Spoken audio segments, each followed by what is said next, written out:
Bueno, ante todo, buenas tardes con todos los estudiantes de este curso, educando a los pediatras en el en el diagnóstico y tratamiento de las leucemias.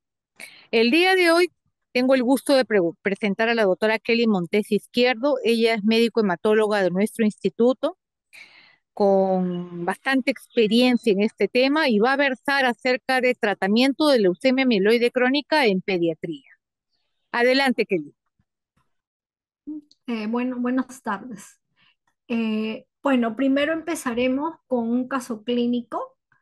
Bueno, se trata de un varón de 10 años, ¿no? Que ingresa al hospital en septiembre del 2016, ¿no? De iniciales JJAB, sin antecedentes de importancia previo, procedente y natural de Lima, ¿no?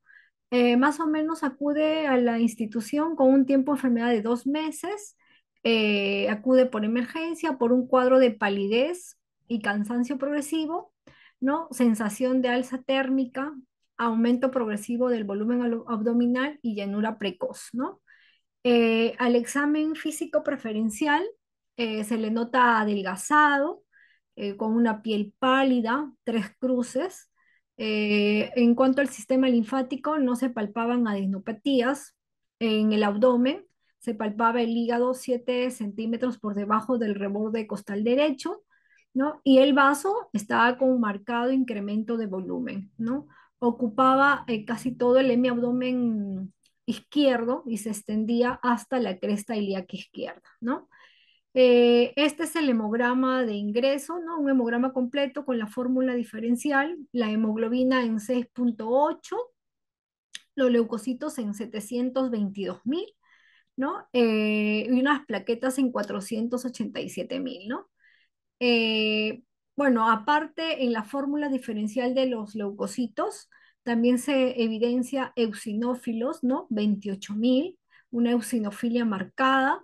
Los basófilos en 28.890, también basofilia marcada, ¿no? Y también neutrofilia, ¿no? 195. ¿Alguien más que me diga qué es lo que, alguien que me pueda decir qué es lo que les llama la atención en este hemograma, aparte de lo que ya les estoy indicando? ¿Algún colega?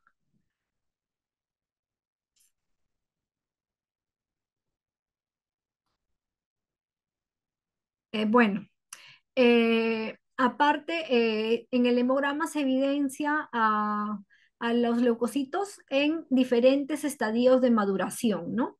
También vemos metamielocitos, ¿no? Mielocitos y promielocitos, ¿no? Y aparte, también vemos blastos, ¿no? Células inmaduras en un 6%, ¿no? Este es el examen el hemograma de ingreso del paciente, ¿no? En septiembre del 2016, ¿no? En cuanto a la bioquímica, eh, no hubo mayor alteración, solo la deshidrogenasa láctica estaba en 2.920, estaba muy elevada, ¿no? El ácido úrico estaba normal, los marcadores de lisis tumoral, ¿no? El potasio, el fósforo, el calcio, ¿no? La urea, creatinina, ácido úrico estaban dentro de los rangos normales, ¿no? El perfil de coagulación también.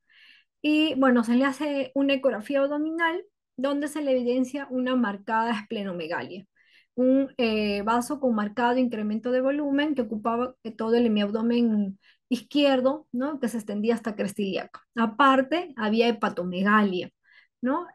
Con sedimento en la orina, refiere. También se le hace una ecografía testicular al ingreso. Los testículos eran postpuberales, pero sin ninguna alteración, ¿no? Solo habían quistes simples en epidídimo. Eh, en cuanto a su lámina periférica de este paciente, ¿no? Eh, se evidencia una hiperleucocitosis, ¿no? Como vimos en el hemograma, tenía más de 700 leucocitos, ¿no? Y como siempre con desviación a la izquierda, ¿no? Con presencia de elementos inmaduros, ¿no? Los leucocitos en toda su bueno, en todos sus estadios de maduración, ¿no? Mielocitos, metamielocitos, ¿no? Que es lo que observan acá. Estos son precursores de los leucocitos, ¿no? Inmaduros, ¿no? Mielocitos, este es un segmentado, ¿no? Aparte se evidenciaba también eosinofilia, ¿no? Estos son eosinófilos y basófilos también, ¿no? Basofilia, eosinofilia y trombocitosis. Estas son las plaquetas, ¿no? Eso es lo que se venció en la lámina periférica. Bueno, se le hizo el estudio de médula ósea, ¿no?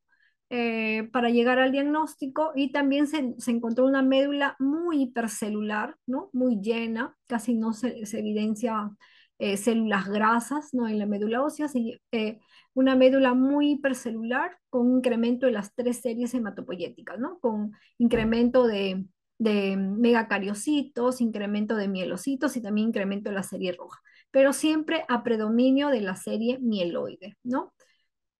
Acá tenemos el mielograma con diferentes eh, aumentos en el microscopio, ¿no? Luego también se le hace una citometría de flujo, ¿no? Y porque también se evidenciaba células inmaduras en el hemograma del ingreso y se le encontró 2,15% de blastos mieloides con fenotipo aberrante, ¿no? Que no cumplía criterios para una leucemia aguda, solo había 2,15% de células inmaduras, ¿no? También se le hace como parte del estudio un cariotipo, ¿no? Una citogenética de médula ósea, ¿no? Que donde se evidencia que tiene una alteración genética, ¿no? Eh, se evidencia la presencia de la translocación 922, ¿no? El cariotipo masculino 46XY con la translocación del cromosoma 922, ¿no?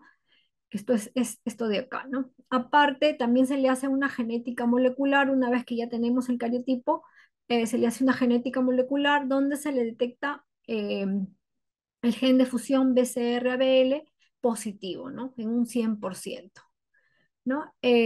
Bueno, este es un típico caso de un paciente con una leucemia mieloide crónica, ¿no? El hemograma es típico, no hay hiperleucocitosis con los leucocitos en diferentes estadios de maduración, basofilia, eosinofilia, a veces puede haber trombocitosis, anemia y la presencia en el cariotipo de la translocación de 22 con el gen de fusión BCR-ABL positivo, ¿no?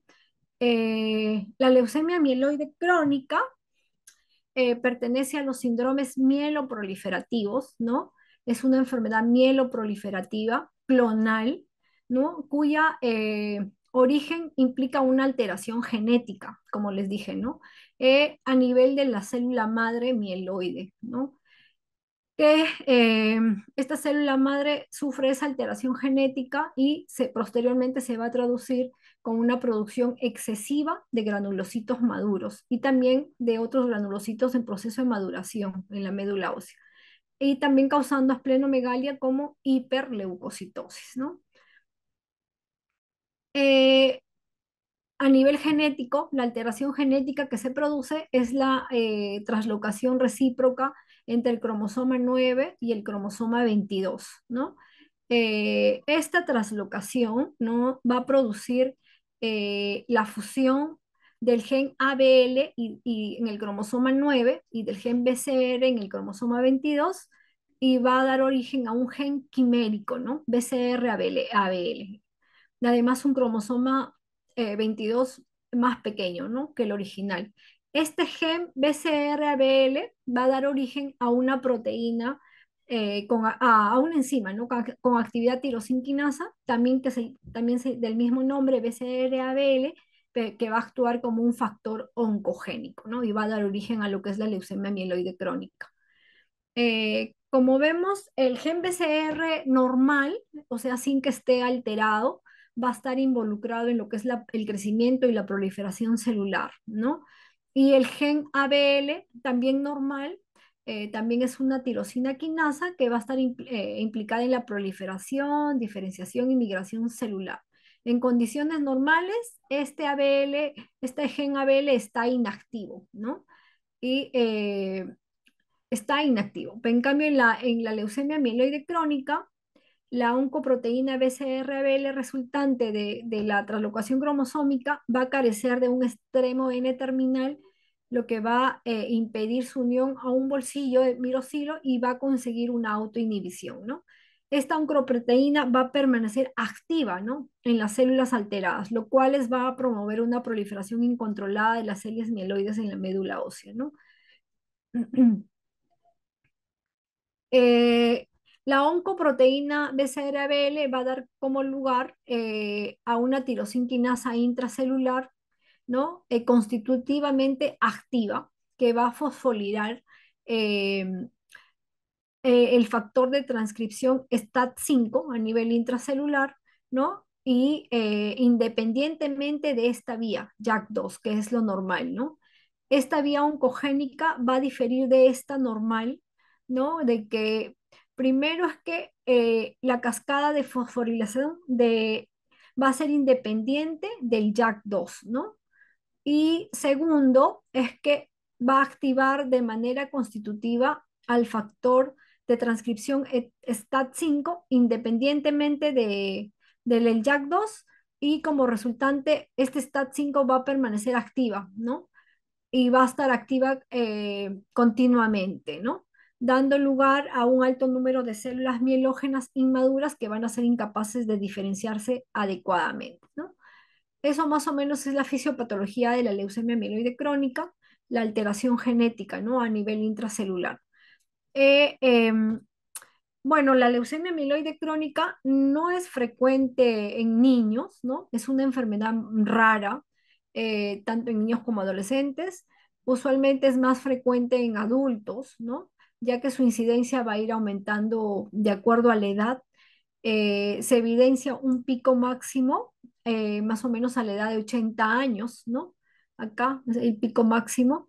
Y es más frecuente en hombres, ¿no? Más frecuente en hombres que en mujeres. Sin embargo, a pesar de que es rara, ¿no? Representa el 2 al 3% de todas las leucemias en niños menores de 15 años y más o menos el 9% en los adolescentes, ¿no? De 15 a 19 años. La incidencia anual promedio de LMC en niños más pequeños, ¿no? De 15 años más o menos de 0,6 a un caso por millón, de 15 a 19 de años es de 2,1, ¿no? Siempre es más frecuente a mayor edad, ¿no? Más frecuente en niños de 15 a 19 años, ¿no? Y acá tenemos que es más frecuente su incidencia en adolescentes sobre todo, ¿no? Es infrecuente en niños menores de un año, ¿no? Bueno. La leucemia mieloide crónica, como le digo, es más frecuente en adultos, pero cuando se presenta en pediatría va a tener una presentación diferente a la de los adultos, ¿no? Esta va a ser mucho más agresiva, ¿no? Su manera de presentación, siempre al debut el paciente va a tener mucho más leucocitosis, se va a presentar con mayor predominio, con mayor hiperleucocitosis, ¿no? Al diagnóstico va a haber etapas más avanzadas de la enfermedad, a veces puede estar en una fase blástica. Usualmente la esplenomegalia es más significativa que en los adultos, ¿no? Y puede haber una anemia mucho más profunda, ¿no? En cambio, en los adultos los leucocitos son menores, ¿no? El recuento de leucocitos. Siempre más de 100.000, pero no tanto como en niños, que es mucho más elevado, ¿no? Y en los adultos es más frecuente encontrarlos en fase crónica de la enfermedad, ¿no? Y en cuanto a la genética, la diferencia entre la leucemia pediátrica y en los adultos, también hay a nivel molecular, a nivel del gen, ¿no? Hay mayor punto de ruptura a nivel de los genes, ¿no? BCR-ABL que va a asemejar más a una leucemia aguda, ¿no? Tipo Filadelfia. Y también se ha visto que hay mutaciones asociadas pediátricas en el 60%, la mutación ASXL1, ¿no? Esas mutaciones no se observan mucho en adultos, no solo en el 15%. Como es una enfermedad rara, ¿no? En niños, no hay muchas pautas basadas en evidencia, ¿no? En cuanto al tratamiento. Todo lo que se tiene se basa en estudio en adultos, ¿no? No existe sistemas de puntuación pronóstica como sí existe en la leucemia mieloide crónica en adultos, ¿no? Y como le digo, el tratamiento de la leucemia mieloide crónica infantil más está basada en cosas basadas en adultos, ¿no? Por ser una enfermedad rara. la leucemia amiloide crónica va a atravesar tiene tres fases, ¿no? Sobre todo si hay ausencia de tratamiento, va a tener, va a seguir un curso clínico trifásico, ¿no? Una fase crónica, ¿no? Una fase acelerada y una fase blástica, ¿no? Eh, Sin tratamiento, cada fase, la fase crónica puede durar la sobrevida del paciente de 5 a 6 años. En la fase acelerada ya es un poco menos, meses nada más, de 6 a 9 meses, y en la fase blástica menos todavía, de 3 a 6 meses, ¿no?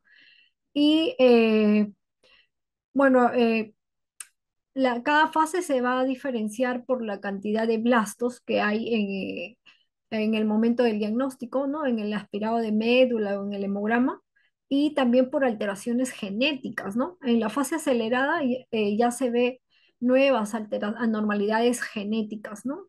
Y en la crisis blástica o fase blástica incluso va a haber mayor alteración genética.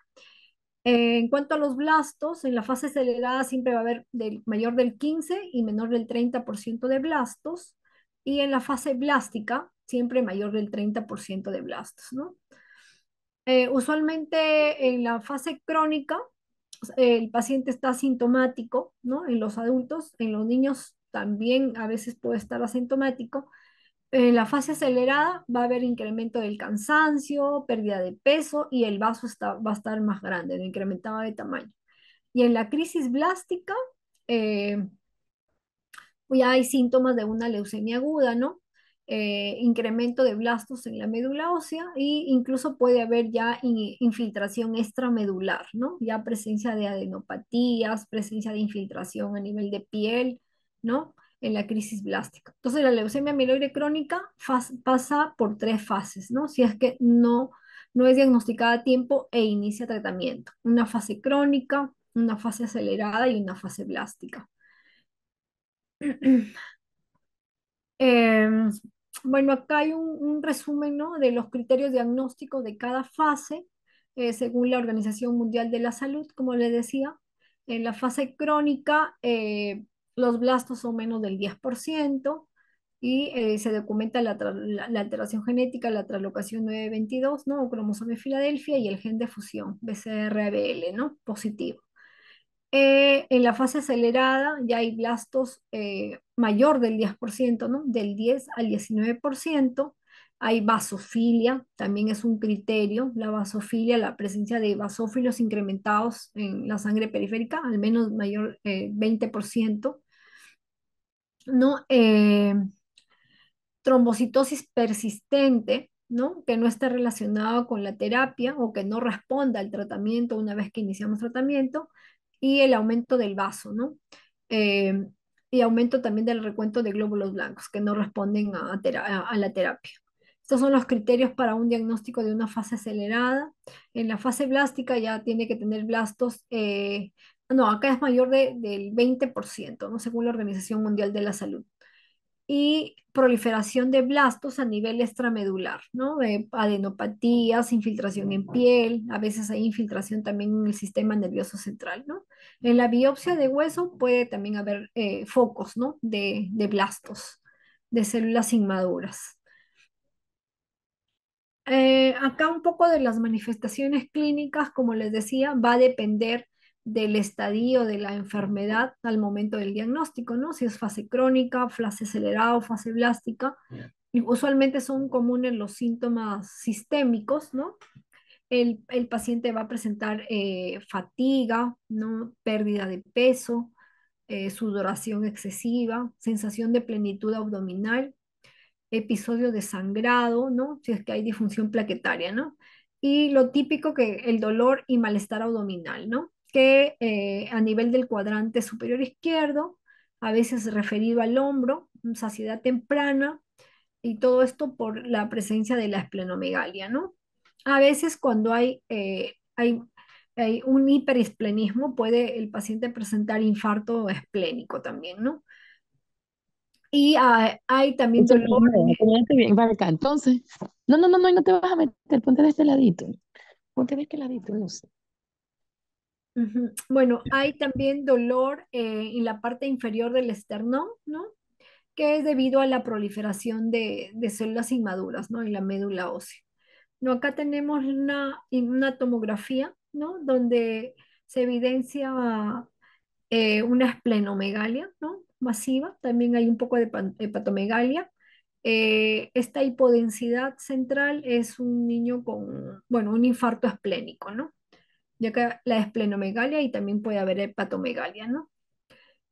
Eh, bueno, como el niño llega con muy hiperleucocitosis, ¿no? Más de 100.000 leucocitos, a veces el paciente puede tener también signos de leucostasis, ¿no? Por esta hiperleucocitosis.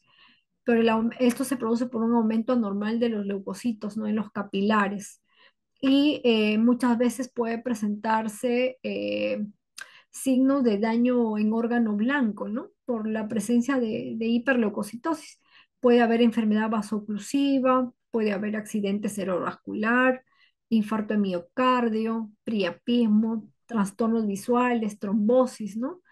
Y también puede haber afectación extramedular, ¿no? Sobre todo ya cuando el paciente está en una fase blástica, ¿no? Hay ganglios incrementados de tamaño, puede haber infiltración en la piel, ¿no? Esto es infiltración en piel, eh, y eso pasa sobre todo cuando ya la leucemia amiloide está en una crisis blástica, ¿no? Bueno, acá tenemos una imagen de, de hallazgos de la retina donde hay infiltración, ¿no? Se evidencia hemorragia retiniana en ambos ojos, ¿no? Y aparte unos infiltrados algodonosos, ¿no? Que es el infiltrado de manchas algodonosas, ¿no? Que es infiltrado por la leucemia, ¿no? Ya en una crisis blástica, ¿no? Como les decía, la leucemia mieloide crónica, lo típico es el desplazamiento patológico hacia la izquierda en el hemograma, ¿no? Esto es la leucemia, el desplazamiento típico en el hemograma. Hay presencia de leucocitos, ¿no? Que muestra todas las etapas de maduración, ¿no? Desde granulocitos maduros, granulocitos en banda, metamielocitos, mielocitos, premelocitos y mieloblastos, ¿no? Este es el típico desplazamiento hacia la izquierda de la leucemia mieloide crónica, ¿no? ¿Qué se diferencia de la leucemia aguda, ¿no? Donde hay un hiatus leucémico. Este es el hiatus leucémico. En caso de la leucemia aguda, en el hemograma, lo que se va a evidenciar solamente es presencia de neutrófilos, granulocitos segmentados maduros, y hay un silencio acá. Y luego se van a ver blastos nada más, ¿no? Hay un hiatus leucémico. Blastos y neutrófilos maduros, a diferencia de la leucemia mieloide crónica, que vamos a ver al granulocito en el hemograma en todos los estadios de maduración, tal como los mostré en el hemograma del caso clínico, ¿no? Eh, bueno, y estos granulocitos que vemos en el hemograma, ¿no? Aumentados, morfológicamente son normales, son, hay neutrófilos maduros, también hay inmaduros, como les dije. Su apoptosis va a estar reducida, ¿no? Y va a dar acumulación a células de larga vida y con una actividad enzimática baja o ausente. De todas maneras, al ir duplicándose y al ir incrementando su tiempo de vida, a pesar de que tienen su función adecuada, al final la actividad enzimática ya está disminuida, ¿no? Baja o ausente. Además, se va a observar basofilia y también eosinofilia, ¿no?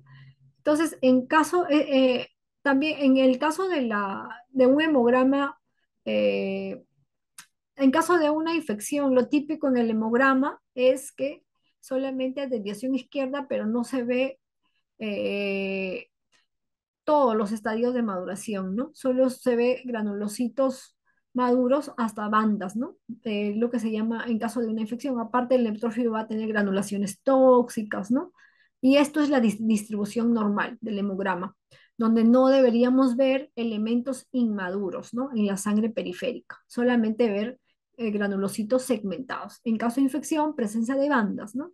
En caso de leucemia mieloide crónica, presencia de elementos en proceso de maduración, mielocito, metamelocito. Y en caso de la leucemia, presencia de blastos, ¿no? Esto es lo que vemos en el hemograma, en la sangre periférica. Y en la médula ósea, en la leucemia mieloide crónica, igualito como ya les dije en el caso clínico, es una médula hipercelular, ¿no? Con una granulopoyesis marcadamente aumentado, ¿no? No, usualmente se debe ver algunas células grasas por aquí, adipocitos, pero no se observan. Siempre la proporción de la serie mieloide va a estar incrementada, predominio de la relación mieloide-eritroide es mayor, como dice acá, mayor de 10:1, ¿no? Presencia de todos los estadios de maduración, mielocitos, promielocitos, neutrófilos segmentados. También puede haber incremento de los megacariocitos, ¿no? Y típicamente hay eosinofilia y basofilia también en la médula ósea, ¿no? Y lo típico en el cariotipo, como les dije, es la presencia de la traslocación, de la alteración genética, la traslocación 922, ¿no? Que se traduce en el gen de fusión BCR-ABL, ¿no? Positivo. Entonces, ¿qué es lo que hacemos cuando un paciente llega ya con diagnóstico de leucemia mieloide crónica? Lo primero que hacemos, bueno, evaluamos el hemograma, luego hacemos el aspirado de médula ósea, el cariotipo, y le hacemos también el estudio molecular, la genética molecular, ¿no? El gen de fusión BCR-ABL, ¿no? Aparte, todo lo que es su bioquímica sanguínea basal, ¿no? Serología viral, ¿no? Más adelante se hace el estudio de compatibilidad. También se les hace un ecocardiograma basal, ¿no? Y en grupo sanguíneo, un perfil de coagulación, ¿no? Pero lo más importante, el aspirado de médula, cariotipo y cuantificación y estudio molecular, ¿no? Del gen de fusión BCR-ABL. Eh, una vez que ya tenemos un paciente con sospecha de una leucemia mieloide crónica, porque es bien fácil, solamente con ver el hemograma, uno ya puede sospechar, ¿no? De la leucemia mieloide crónica. Empezamos, aseguramos una adecuada hidratación, si es que el paciente está con sangrado o infección, iniciamos tratamiento. Em, si es que, bueno, acá, si es que está con eh, signos de leucostasis, ¿no? Indicamos la leucofersis. Solamente se indica cuando hay lesión en órgano diana, ¿no? Como les dije anteriormente, si hay dificultad respiratoria, priapismo, retinopatía, papiledema, o síntomas de afectación al sistema nervioso central, como síntomas de un accidente cerebrovascular isquémico o hemorrágico, ¿no? Bueno, en cuanto a la leucemia amiloide crónica, casi no hay mucho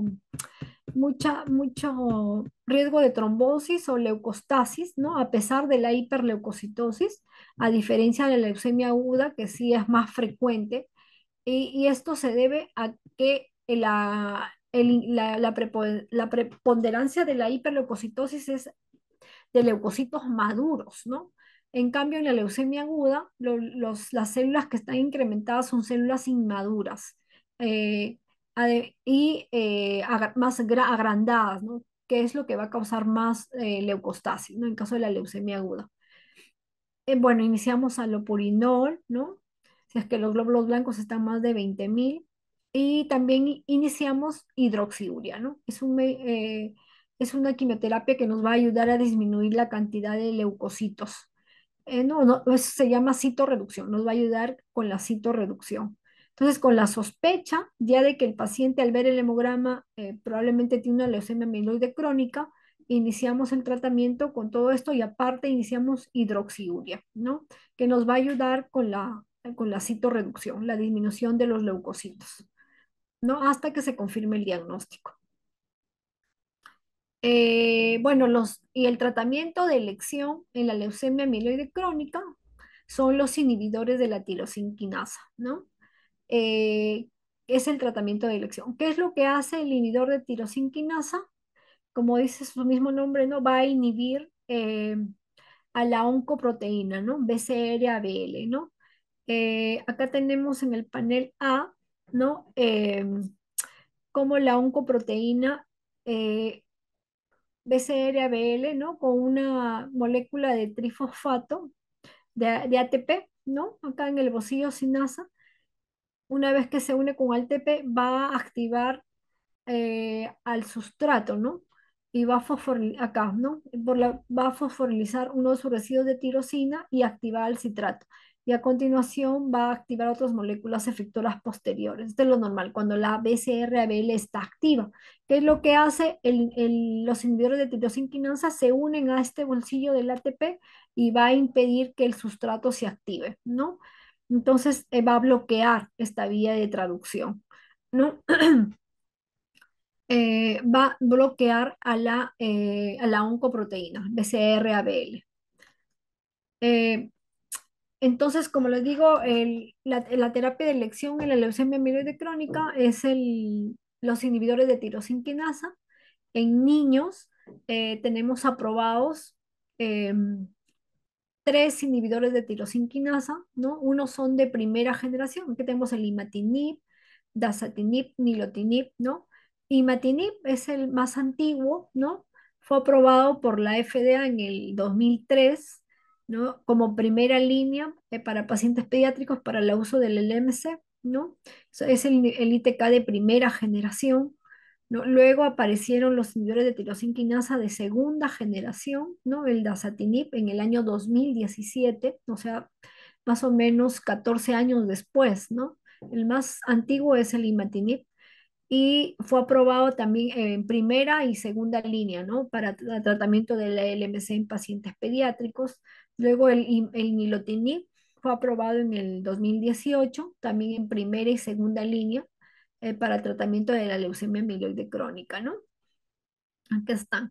Existen otros inhibidores de tirosina quinasa, ¿no? Pero todavía no son aprobados en niños, ¿no? El bosutinib, el ponatinib, el asciminib, ¿no? Solamente su uso es, en ensayos clínicos abiertos, ¿no? Para su uso en niños. Todavía no están aprobados por la FDA para el uso en niños, ¿no? Eh, la diferencia de cada uno, el imatinib se toma una vez al día, ¿no? Puede tomarse con o sin comida.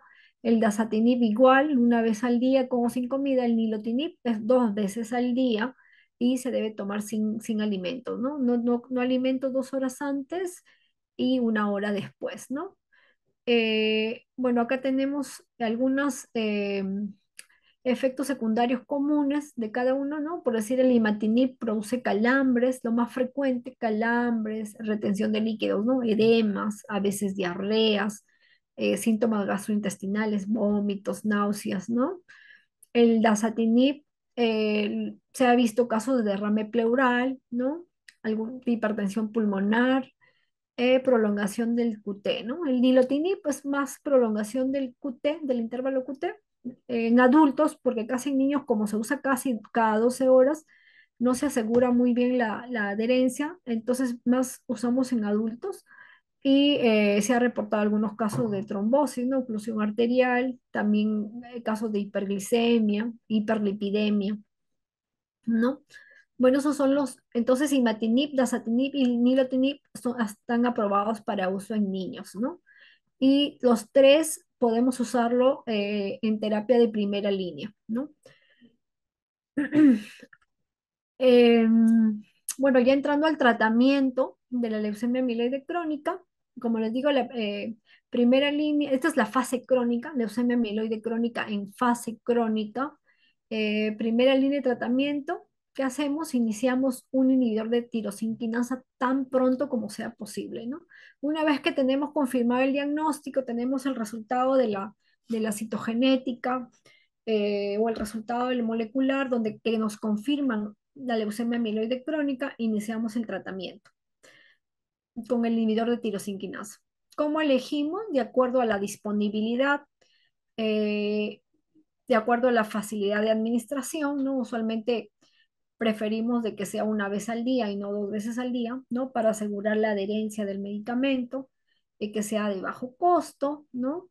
Que tenga menos toxicidades y también teniendo en cuenta si es que el paciente tiene alguna comorbilidad asociada, ¿no?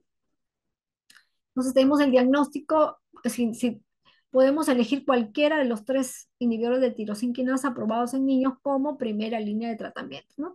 Usualmente lo más frecuente es usar imatinib, ¿no? Que es también el más antiguo, que ya se tiene mucha más experiencia de su uso en niños, ¿no? Y esta es la dosis con la que usamos, ¿no? Usualmente puede usarse de 280 a 340, ¿no? Miligramos por metro cuadrado por día, ¿no?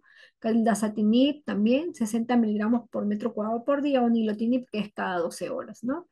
Y siempre buscamos que el paciente tenga buena adherencia al tratamiento, ¿no? Y también buena tolerancia, ¿no? Que tolere, que no tenga efectos secundarios. Y una vez que iniciamos también monitorizamos la enfermedad cada 3 meses, ¿no? Al comienzo podemos hacerlo mensual para evaluar los efectos secundarios, la adherencia, ¿no? Cada mes hasta que cumpla 3 meses y luego ya cada 3 meses, ¿no? ¿Cómo evaluamos la respuesta al tratamiento una vez que iniciamos el ITK? A través de tres hitos, ¿no? La respuesta hematológica, ¿no? La respuesta citogenética y la respuesta molecular. Esos tres hitos es lo que evaluamos una vez que iniciamos el tratamiento. Eh, ujú, Como acá, bueno, más adelante, acá, ya. Eh, ¿Qué es lo que evaluamos en la respuesta hematológica? Es que el hemograma llegue a ser normal, ¿no? Que no esté con hiperleucocitosis, que ya no haya vasofilia, ¿no? Que acá dicen, ¿no? Que no, también evaluamos muy bien lo que es el vaso, que el vaso ya no se palpe, ¿no? Que empiece a disminuir el tamaño del vaso, ¿no? ¿Cuándo se llama que el paciente está en una respuesta hematológica completa? O sea, que ya responde. Esto usualmente pasa al tercer mes de tratamiento, es que no tenga signos ni síntomas de vaso palpable, ¿no? Que no se palpe el vaso. Y que el hemograma esté normal, es decir, que ya los leucocitos estén menos de 10.000, las plaquetas estén normales, ya no estén con trombocitosis ni trombocitopenia, menos de 450.000, que no haya vasofilia, ¿no? Menos del 5% de basófilos, y que, bueno, que todo el hemograma esté en rangos normales apropiados para la edad del paciente, ¿no? Que haya ausencia de las células inmaduras que se veía al inicio del tratamiento, ¿no? Que no haya mielocitos, promielocitos o blastos en el hemograma. Esa es una respuesta hematológica completa. Luego, la respuesta citogenética, evaluamos la presencia del cromosoma de Filadelfia, ¿no? ¿Qué porcentaje está disminuyendo? Usualmente al inicio de la enfermedad van a tener 100% de presencia del cromosoma de Filadelfia, luego se va a ir disminuyendo, ¿no? Del 1 al 35%, menor del 36,5%, ¿no? Una respuesta completa es cuando ya no se evidencia el cromosoma de Filadelfia, ¿no? Em, y evaluamos también la respuesta molecular, igualito que el BCR-ABL, el gen de fusión BCR-ABL esté disminuyendo, ¿no? Bueno, acá hay unos hitos más o menos, qué es lo que se espera, ¿no? Luego que iniciamos el tratamiento, a los 3 meses, a los 6 meses y a los 12 meses, qué es lo que esperamos, ¿no? Con la respuesta hematológica, la respuesta citogenética y la respuesta molecular. Usualmente al tercer mes, bueno, acá esto también es adaptado de la guía de la NCCN, ¿no? Que hace como un semáforo, ¿no? En color verde, en color amarillo, que el color verde es respuesta óptima, está muy bien, ¿no? En el color amarillo es señal de advertencia y en el color rojo es que ha fallado, ¿no? Falta de respuesta, ¿no? Y aquí nos dice lo que tenemos que hacer, si es que evidenciamos cada uno de estos.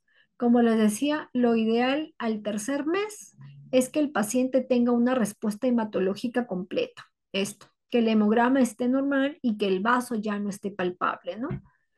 Eso es una respuesta óptima, ¿no? Bueno, y un BCR-ABL menor del 10%, una presencia del cromosoma alfa menor del 35%. Al sexto mes, lo que se espera es que el BCR-ABL sea menor del 1%. y ya no haya la presencia del cromosoma de Filadelfia, ¿no? O sea, ya tengo una respuesta citogenética completa. Y al año, lo que se espera es que el gen de fusión BCR-ABL sea menor del 0,1%, ¿no? O sea, al tercer mes, respuesta hematológica completa, al sexto mes, respuesta citogenética completa, y al año, una respuesta molecular profunda, ¿no? Menor del 0,1%. Y como les decía, si es que no obtenemos esos hitos cuando hacemos el seguimiento, ya nos tiene que llamar la atención, ver si es que está en la zona de advertencia o en la zona de falta de respuesta, ¿no? Y empezamos a actuar, ¿no? Según donde encontremos al paciente, ¿no? Por ejemplo, si es que al tercer mes no hay respuesta hematológica en el hemograma, seguimos evidenciando células inmaduras, ¿no? Y en cuanto a la citogenética, hay mayor del 95% de presencia de cromosoma de Filadelfia, entonces primero tenemos que evaluar qué está pasando, ¿no? El paciente está cumpliendo con el tratamiento, tiene una buena adherencia, hay interacciones farmacológicas, o es que está haciendo algún tipo de resistencia al inhibidor de tirosinquinasa, ¿no? Y también evaluamos, ¿no? Si es que es posible, pensamos en que tenemos que cambiar a un segundo inhibidor de tirosinquinasa, ¿no? Acá también cómo vemos, cómo evaluamos la respuesta molecular. Lo mismo casi, ¿no? Al tercer mes tiene que estar menos del 10% el gen de fusión BCR-ABL, la cuantificación. Al sexto mes menos del 1% y al año menos del 0,1%, ¿no? Lo mismo casi. Lo mismo acá, ¿no? Es lo que se espera, es la respuesta óptima al tratamiento, ¿no? Bueno, y si es que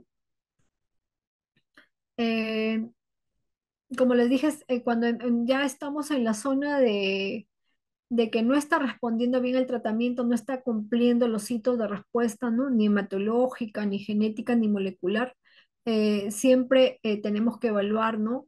Si es que está tomando verdaderamente el medicamento, la adherencia, ¿no? Y, y si es que está tomando, entonces ya evaluamos cambiar a un segundo inhibidor de tirosinquinasa, ¿no? Que sea diferente. Usualmente, bueno, el siguiente inhibidor de tirosinquinasa es un inhibidor de segunda generación, ¿no? O sea, dasatinib o nilotinib, ¿no? Y siempre antes de iniciar un ITK de segunda generación, también hacemos un estudio mutacional para ver que no esté haciendo resistencia al tratamiento, ¿no? Y iniciamos un ITK, pero ya de segunda generación, ¿no? También iniciamos la búsqueda del estudio de si es que tiene hermanos, si es que son HLA compatibles, ¿no? Y si el paciente, una vez que está en un nivel de tirosinquinasa de segunda generación, ya ha fallado el tratamiento, desarrolla progresión o recaída a una segunda línea de tratamiento, ya pensamos en un trasplante de médula ósea, ¿no? Acá tenemos un resumen de cómo se maneja la leucemia amiloide crónica en fase crónica. Eh, eh, Como les decía, si es que no cumple con los hitos, pensamos en que está fallando el tratamiento, siempre evaluamos primero adherencia, luego si está teniendo intolerancia, ¿no? Está presentando efectos secundarios o si es que está teniendo algún tipo de resistencia al medicamento, ¿no? En cuanto a eh, siempre antes de pasar a un inhibidor de tirosinquinasa, a una segunda línea de tratamiento, un ITK de segunda generación, evaluamos siempre una mutación, ¿no? Y si es que está negativa o positiva, siempre buscamos cambiar a un ITK alternativo, ¿no? De segunda generación preferencialmente, ¿no? Y cuando ya falla esta terapia de segunda línea, ya pensamos en un trasplante de progenitores hematopoyéticos, ¿no? Puede ser eh, de donante sibling, de un hermano, o no, de que no emparentado, ¿no? Si es que no tuvieron, ¿no? Y si es que no, igual sigue fallando, puede ir a una terapia experimental, ¿no? O incluso a un TPH aplidéntico, de donante de padres. Como les recalcaba, en los niños siempre hay problemas de adherencia al tratamiento. em, Como la leucemia mieloide crónica va a implicar un tratamiento prolongado, ¿no? De por vida, usualmente hay mala adherencia, ¿no? Al tratamiento, ¿no? La leucemia mieloide crónica no es una excepción, ¿no? A la no adherencia, más o menos en adultos es más o menos del 15 al 30%. En niños no hay muchos estudios, ¿no? Y lo que se tiene que enfatizar siempre es que tiene que tomar su medicamento todos los días, ¿no? Ya que omitir al menos 3 días al mes, que significa el 10% más o menos de todo, va a dar, va a afectar, ¿no? Significativamente en el logro de la respuesta esperada, ¿no? Entonces, siempre con los adolescentes va a ser un desafío. eh, Se van a resistir a tomar la medicación, ya que es todos los días, ¿no? Va a aumentar conducta de riesgo, no van a querer acudir a los controles. Por eso en cada cita, cada vez que acuden a un control, se les recalca bastante, ¿no? La adherencia al tratamiento. Luego tenemos el tratamiento de la leucemia mieloide crónica en fase acelerada, ¿no? Ya vimos lo que es la fase crónica. Si se trata de una fase acelerada, se inicia un ITK directo, ¿no? Un ITK de segunda generación. Ya no iniciamos con imatinib, sino con dasatinib. Y las dosis del dasatinib también son mucho más elevadas, ¿no? Si ya está en fase acelerada, iniciamos búsqueda hacemos el estudio, si es que tiene un hermano, para ver si es que es HLA compatible, ¿no? Si es que por suerte sale que ese hermanito es HLA idéntico, se va a proceder al trasplante. Y si no tiene HLA, un donante HLA idéntico y tiene una respuesta óptima nuevamente al ITK de segunda generación, puede continuar, ¿no? Con el ITK de manera indefinida, ¿no? Pero si no tiene donante y no está respondiendo, su respuesta es óptima, ahí sí se plantea otra vez el trasplante, ¿no? Con un mejor donante, ¿no? Ya sea idéntico o no emparentado, ¿no? Acá tenemos en resumen lo mismo, ¿no? Siempre se inicia con un ITK de segunda generación. Si tiene un donante consanguíneo, hay que llevarlo al trasplante cuando está con buena respuesta citogenética, una respuesta citogenética completa. Y si es que o donante alterno, en caso de que no tenga un donante idéntico con donante alterno, siempre vemos la respuesta. Si es que es una respuesta óptima, va a seguir con el ITK de segunda generación de por vida indefinidamente, pero si no falla, tiene una respuesta subóptima al tratamiento, planteamos TPH, ¿no? Con el mejor donante, ¿no? O terapia experimental con ITK de tercera o segunda generación que no están aprobados aún en niños, ¿no? Eso es la terapia experimental. En cuanto a la fase blástica, el tratamiento de la leucemia mieloide crónica también es igualito, se inicia con un ITK, pero de segunda generación, ¿no? Con dasatinib, también las dosis es más que en la fase crónica, 80 miligramos por metro cuadrado por día. Y además iniciamos quimioterapia, ¿no? El quimioterapia endovenosa, de acuerdo al tipo de leucemia, si es que es para mieloide aguda, iniciamos quimioterapia para la mieloide aguda, si es para linfática aguda, quimioterapia para linfática aguda, ¿no? De acuerdo a la tipificación por la citometría de flujo. Y si iniciamos también igualito como la búsqueda de donante, ¿no? Para plantear un trasplante. Eh, una vez en remisión, siempre tratamos de llegar, el trasplante se debe hacer cuando está en una segunda fase crónica, ¿no? Se trata de hacer retroceder de fase blástica que llegue a una fase crónica. Y luego ya pasamos al trasplante, ¿no? De progenitores hematopoyéticos, ¿no? Acá tenemos igualito fase blástica, quimioterapia, según el fenotipo en la citometría de flujo, más un inhibidor de segunda generación. Tratamos de llevar con este tratamiento a una segunda fase crónica y planteamos un trasplante, ¿no? Idealmente debe hacerse dentro de los 3 meses de tratamiento, ¿no? Ujú. Y a veces, si es que no hay donante, puede continuar también con ITK de segunda generación de por vida, ¿no? Y si es que no se logra una segunda fase crónica, no tiene respuesta al tratamiento, ¿no? Entonces podría ir a terapia experimental, ¿no? Ujú. Bueno, acá tenemos las indicaciones de trasplante de progenitores hematopoyéticos. Como les decía, empezamos búsqueda donante cuando es fase blástica, desde el comienzo o fase acelerada en el momento del diagnóstico, que el paciente ya llegue en estas fases al momento del diagnóstico, o que progrese durante el tratamiento, porque a veces progresan durante el tratamiento a una fase blástica, a una fase acelerada, que haya fallado a múltiples inhibidores de tirosinquinasa, ¿no? De primera o de segunda generación, que tenga toxicidades que no podamos manejar, ¿no? O intolerancias inaceptables a los inhibidores de tirosinquinasa, que no tolere el medicamento, ¿no? Y en caso de la falta de adherencia, sí es discutible el trasplante, ya que en caso del trasplante también se va a requerir adherencia al tratamiento, ¿no? En caso de la profilaxis de Leach. Entonces, si hay falta de adherencia, está discutible, ¿no? El trasplante es discutible. Esto casi lo mismo. Eh, bueno, como el tratamiento de la leucemia amiloide crónica es en los niños por ahora, ¿no? Es de por vida. También podemos hablar de los efectos secundarios, ¿no? De estos inhibidores de tirosinquinasa. Eh, lo común es que presentan toxicidad hematológica, ¿no? Puede haber neutropenia, anemia, trombocitopenia, ¿no?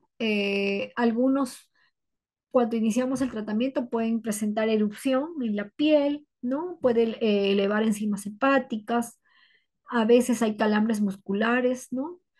¿Qué hacemos cuando hay ese tipo de efectos secundarios? Por ejemplo, en los calambres podemos indicarle calcio, magnesio.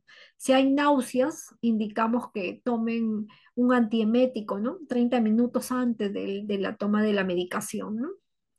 Si hay edemas, como decíamos, causan retención de líquidos, restringimos el consumo de sal y ya si es mucho usamos diuréticos, ¿no? En cuanto a la toxicidad cardíaca, siempre hacemos un ecocardiograma basal, ¿no? Luego más adelante voy a explicar cada cuánto tiempo se hace, ¿no? Cuando ya inician el tratamiento. Ujú. Toxicidad cardíaca más evidenciado, como le digo, con el nilotinib, que prolonga el QT y puede causar muerte súbita. Más se ha reportado en adultos, no tanto en niños. Fusiones, también hay efectos secundarios con el dasatinib, derrames pleurales, ¿no? Y también se ha reportado disminución de la altura, retraso en el crecimiento, alteración en la remodelación ósea y teratogenicidad, ¿no? Estos son los efectos comunes, ¿no? De clase, que son más frecuentes. Acá, como les digo, ver con el imatinib hay más náuseas, edemas, calambres, dolor óseo, diarreas, ¿no? Con el dasatinib, derrame pleural, hipertensión pulmonar, ¿no? Derrame pericárdico, con el nilotinib, ¿no? Enfermedad oclusiva vascular periférica, prolongación del QT, ¿no? Ponatinib y bosutinib no se usan aún en niños, ¿no? Solo de manera experimental, ¿no? Más se usa en adultos. Eh, bueno, estas son las toxicidades a largo tiempo, ¿no? Eh, tienen efectos tóxicos que van a requerir vigilancia, ¿no? Como les decía, a diferencia de los adultos, los niños van a estar expuestos a un inhibidor de tirosinquinasa durante un periodo crítico de crecimiento activo, ¿no? Y de desarrollo, y el tratamiento es de por vida, ¿no? En la mayoría de los casos, hasta ahora, ¿no? Y como les decía, aparte de que inhibe la proteína del BCR-ABL, pero de manera secundaria también va a causar inhibición a otras enzimas, ¿no? O a otras tirosinquinasas, ¿no? Como el receptor del factor de crecimiento derivado de plaquetas o el receptor de factor de crecimiento endotelial, ¿no? El c-KIT, que van a compartir vías para el metabolismo y el crecimiento óseo, ¿no? Y otras funciones endocrinas. De manera secundaria también va a afectar esas enzimas tirosinquinasas. Eh, por eso es que los ITK pueden tener un efecto en el metabolismo óseo. Se ha descrito que causan hiperparatiroidismo secundario, ¿no? La actividad de los osteoclastos va a estar disminuida, ¿no? Esto es importante para la remodelación ósea, ¿no? ¿Qué es lo que se recomienda en caso de esto? Eh, Usualmente hacer una densitometría ósea al inicio, que usualmente no se hace, y a los 5 años de haber iniciado el tratamiento, ¿no? O otros recomiendan hacerle una radiografía, ¿no? Y si es que hay ya osteopenia, quizás ya iniciar solicitar una densitometría ósea, ¿no? Si hay alguna fractura, de hecho, ¿no? Que se tiene que hacer una densitometría ósea. También recomiendan dosar siempre calcio, fósforo, PTH, ¿no? Y la vitamina D al inicio del tratamiento, es lo que hacemos, ¿no? Y cada 6 meses, una vez que ya hemos iniciado. Y hay que asegurar la ingesta dietética adecuada de calcio, mantener siempre la vitamina D en rango óptimo, ¿no?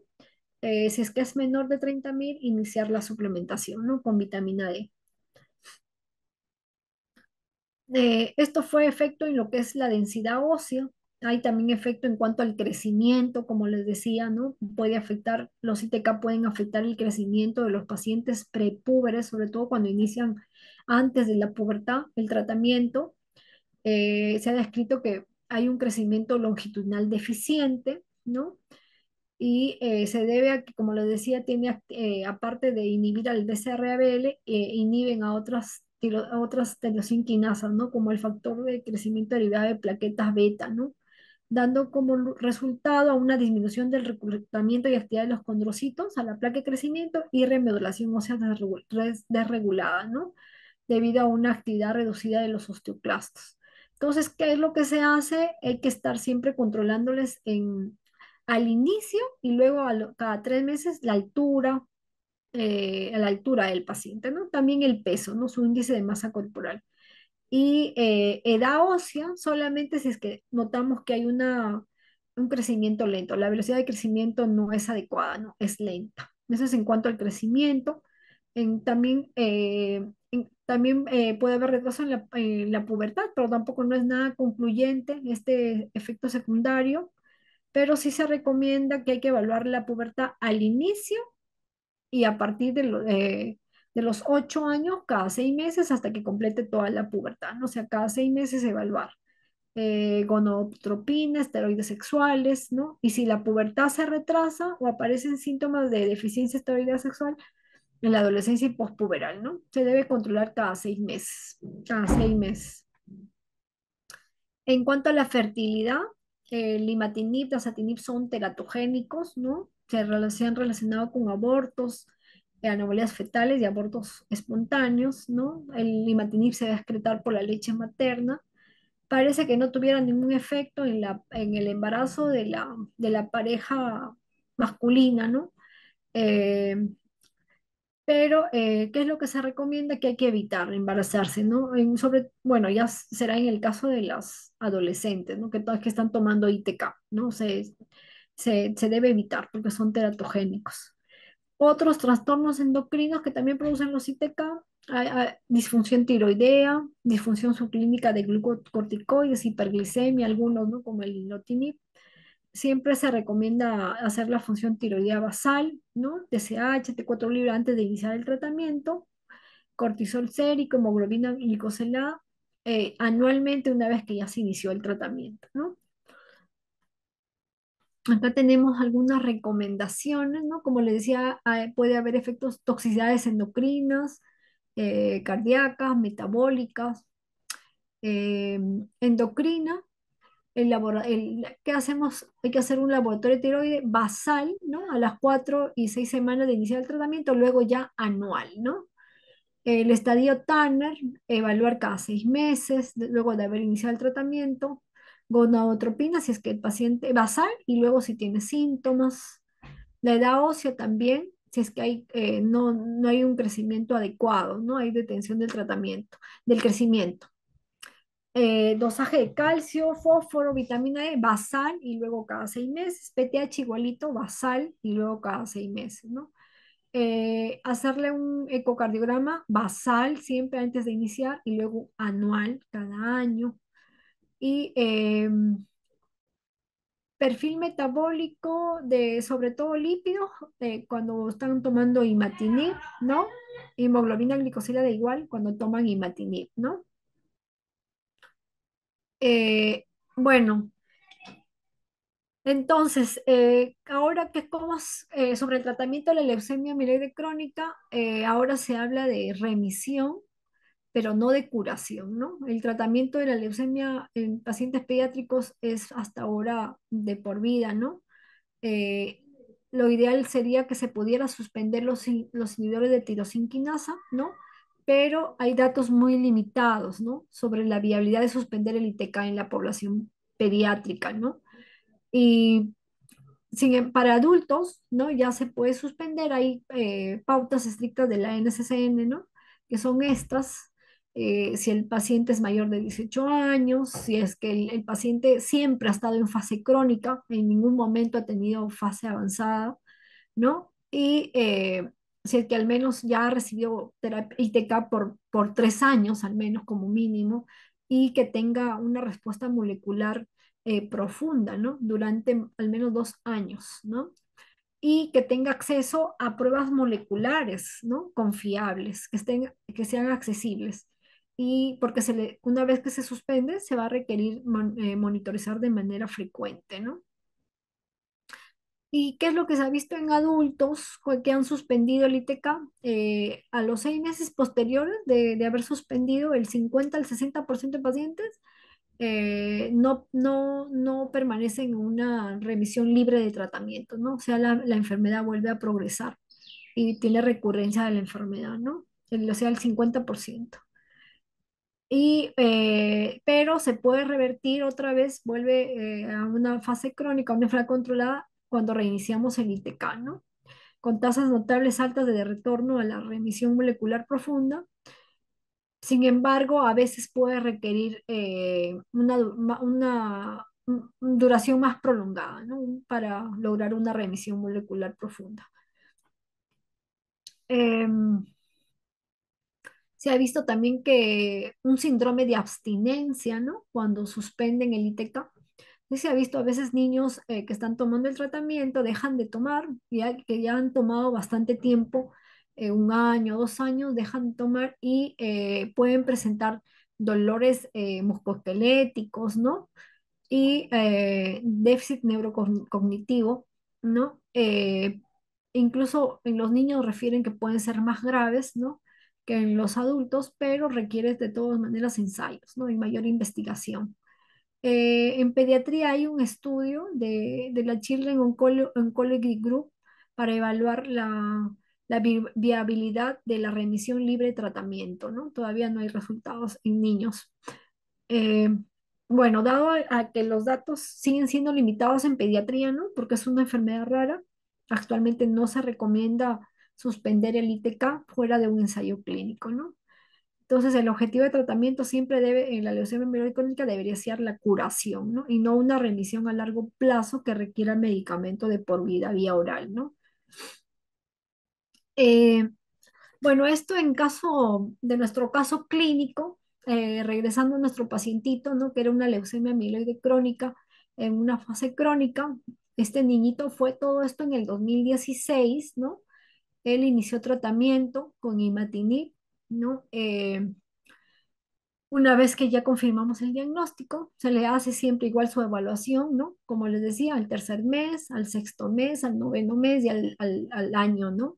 Se le hace su respuesta hematológica, su respuesta citogenética, su respuesta molecular, ¿no?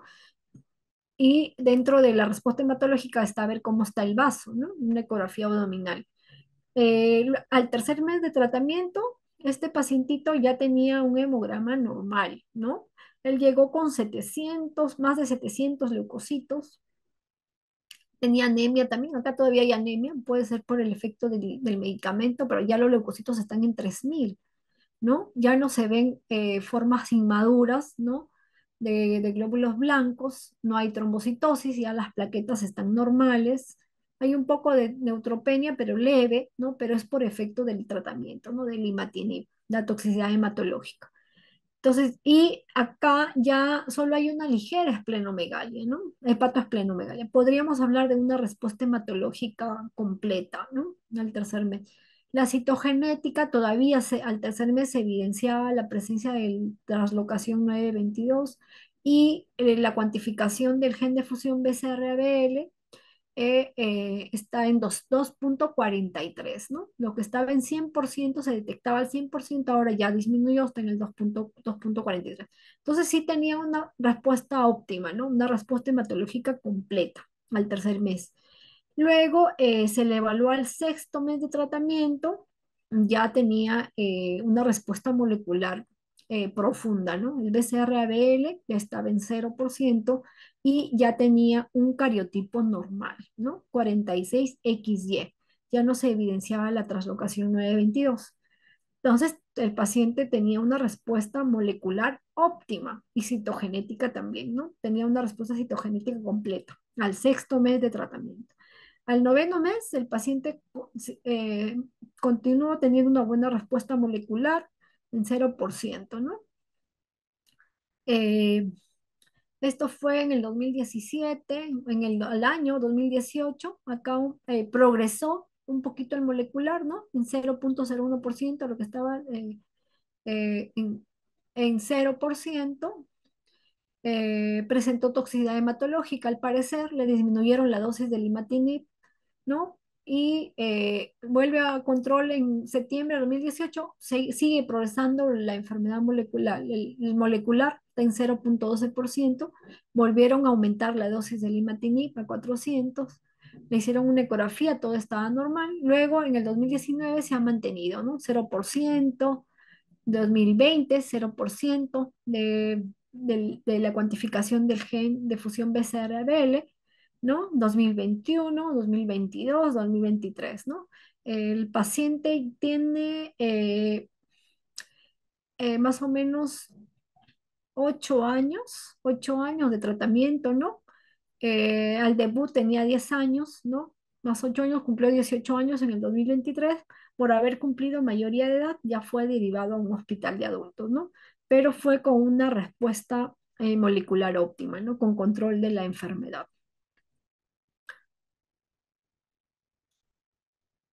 Bueno, eso es todo.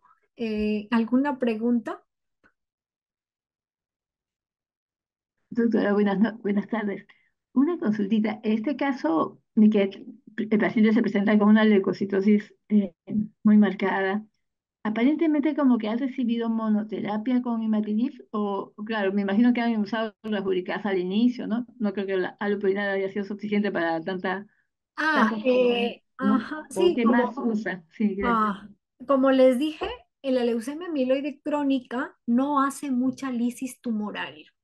Viste sus exámenes al debut, el ácido úrico estaba normal, ni siquiera, a pesar de que tenía 777.000 leucocitos, no tenía el ácido úrico, los marcadores de lisis tumoral, todos estaban normales. Calcio, fósforo, potasio, urea, creatinina, ácido úrico estaban normales. Y esto se debe a que en la leucemia mieloide crónica, como les dije, lo que aumentan son leucocitos maduros y otros en proceso de maduración, ¿no? Como son los mielocitos, los metamielocitos. Y estas células, como son maduras, no son tan frágiles, ¿no? Como las células que aumentan en la leucemia aguda.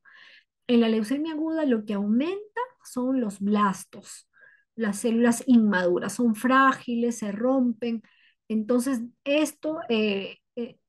la leucemia aguda es la que produce el síndrome de lisis tumoral. En cambio, la leucemia amiloide crónica, a no ser que esté en una crisis blástica, donde ya tenga presencia de células inmaduras más del 20%, ya hacen lisis tumoral. Pero si están en una fase crónica, no van a hacer lisis. Es raro, no se ve mucho que hagan lisis tumoral. Ujú.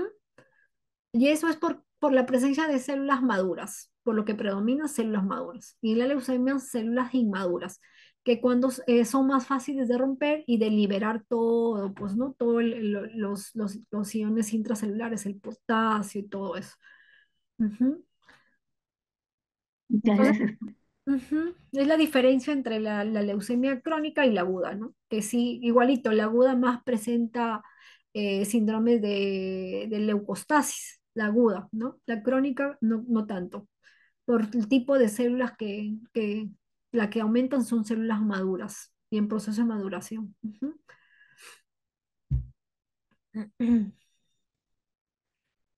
Ujú. ¿Alguna otra pregunta?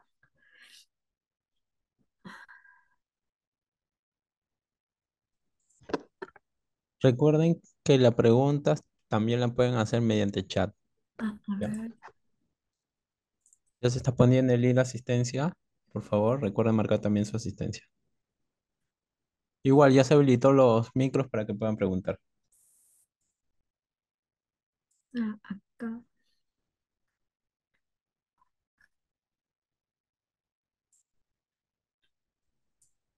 Doctora, parece que no hay más preguntas. A ver, unas recomendaciones o unas palabras finales, por favor. Ahí tenemos una pregunta por el Ajá. chat, doctora. Ahí puede A leer. a ver un ratito. Es justo era lo que les estaba explicando, qué tan frecuente es la leucostasis en la leucemia mieloide crónica. Como les dije, la leucostasis en la LMC no es tan frecuente, ¿no? Es más frecuente verla en la leucemia aguda, pero en caso de que ocurriera, ¿no? Siempre se trata de actuar si es que ah, hacemos leucoféresis, no, nunca hemos hecho, ¿no? Si es usualmente con la hidroxiuria que iniciamos al inicio del tratamiento, ya los leucocitos empiezan a disminuir, ¿no? No es tan frecuente ver signo de leucostasis en la leucemia mieloide crónica, pero sí puede ocurrir, ¿no? Pero no es frecuente. En todo este tiempo que tengo experiencia acá en el Hospital de Niños San Borja, no he visto ningún caso de leucostasis en una LMC, y sí en las leucemias mieloides agudas. Ellas sí hacen daño en órgano blanco, empiezan a tener dificultad respiratoria, con necesidad de oxígeno, incluso con necesidad de ventilación mecánica, ¿no? Pero lo que hacemos para evitar leucostasis acá, actuamos rápidamente. Hidratación, adecuamos la hiperhidratación, ¿no? A 3.000 mililitros por metro cuadrado por día y iniciamos la citorreducción. Ahí mismo empezamos a dar la quimioterapia de citorreducción que destruye todas esas células malas y disminuimos, ¿no? La carga tumoral.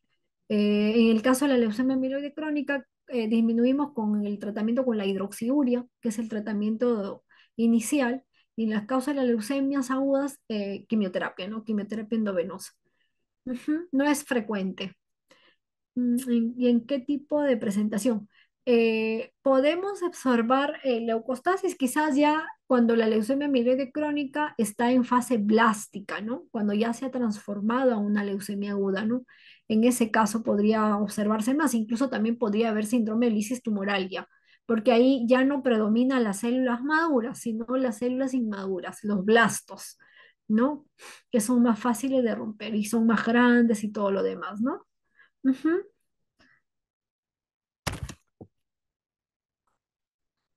Bueno, la recomendación de la leucemia mieloide crónica, que hay que sospecharla, ¿no?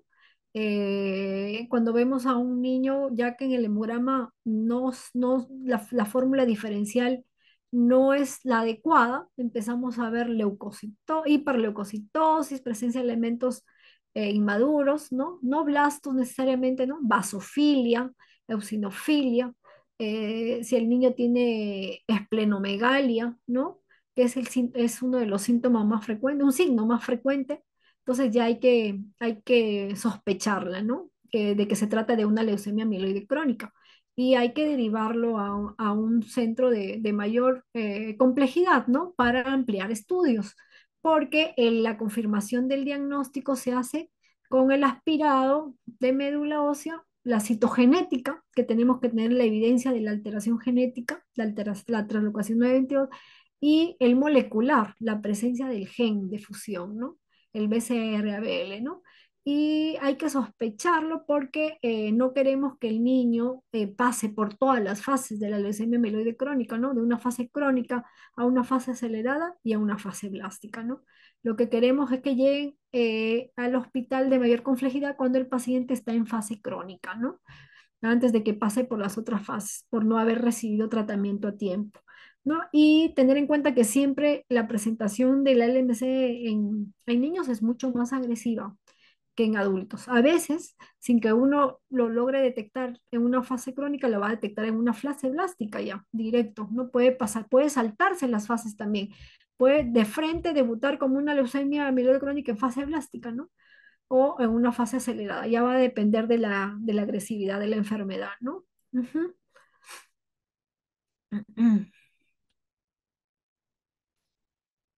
Eh, bueno, creo que ya no hay ninguna otra pregunta.